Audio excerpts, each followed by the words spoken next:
नमस्कार दोस्तों, स्वागत है एक बार फिर से बहुत ही शानदार वीडियो में। तो आज इस वीडियो में बात करेंगे हम अम्बरीश के बारे में।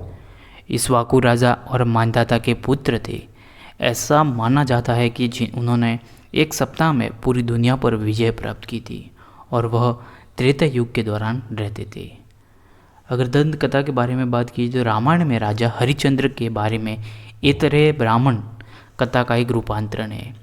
रामायण संस्करण में राजा का नाम हरिश्चंद्र के बजाय अम्बरीश रखा गया है। इस कथा के अनुसार अम्बरीश एक बार अपनी राजधानी अयोध्या में अश्वमेध यज्ञ कर रहे थे। इस समारोह के दौरान अश्वमेध का घोड़ा इंद्र द्वारा चुरा लिया गया था। समारोह का संचालन करने वाले पुजारी ने राजा से कहा कि उन्हें जानवर को खोजने की ज़रूरत है या स्थिति से उत्पन्न दुर्भाग्य को टालने के लिए मानव बलि देनी होगी। जानवर को खोजने में असमर्थ होने के बाद राजा ने बलिदान के लिए एक ऋषि के पुत्र सुनसेप को खरीदा। सुनसेप ने ऋषि विश्वामित्र द्वारा दिए 2 भजनों का पाठ करके बलिदान से बच गए।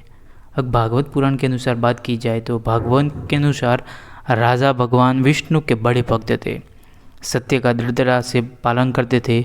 उनकी भक्ति से प्रसन्न होकर विष्णु ने अपना सुदर्शन चक्र अम्बरीश को दिया था, जिन्होंने बड़ी भक्ति के साथ देवता के हथियार की पूजा की थी।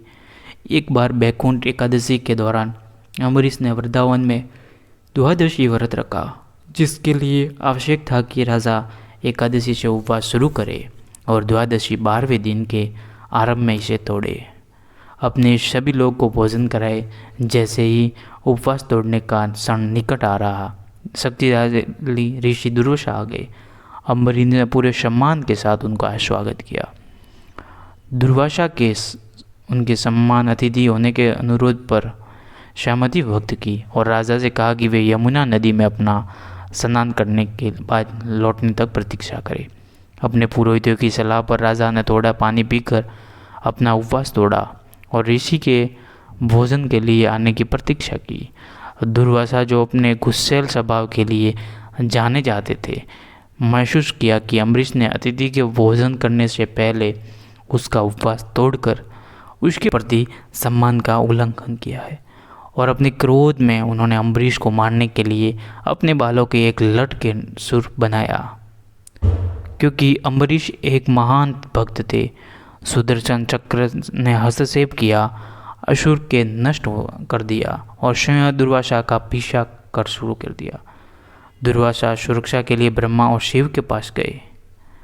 दोनों ने उन्हें बचाने के लिए अपनी असमर्थता जताई। वो स्वयं विष्णु के पास गए, जिन्होंने कहा कि वे कुछ नहीं कर सकते क्योंकि वे अम्बरीश की दोष रहित भक्ति से बंधे हुए हैं। ऋषि को राजा से क्षमा मांगने का सुझाव देते हैं। दुर्वासा अम्बरीश के पास गए, जिन्होंने विष्णु से अपना चक्र वापस बुलाने और दुर्वासा को बचाने की प्रार्थना की। इस प्रकार दुर्वासा के जीवन को बचा लिया। अगर आपको अम्बरीश के बारे में ये जानकारी अच्छी लगी हो तो वीडियो को लाइक करें और चैनल पे नए हो तो चैनल को सब्सक्राइब जरूर करें।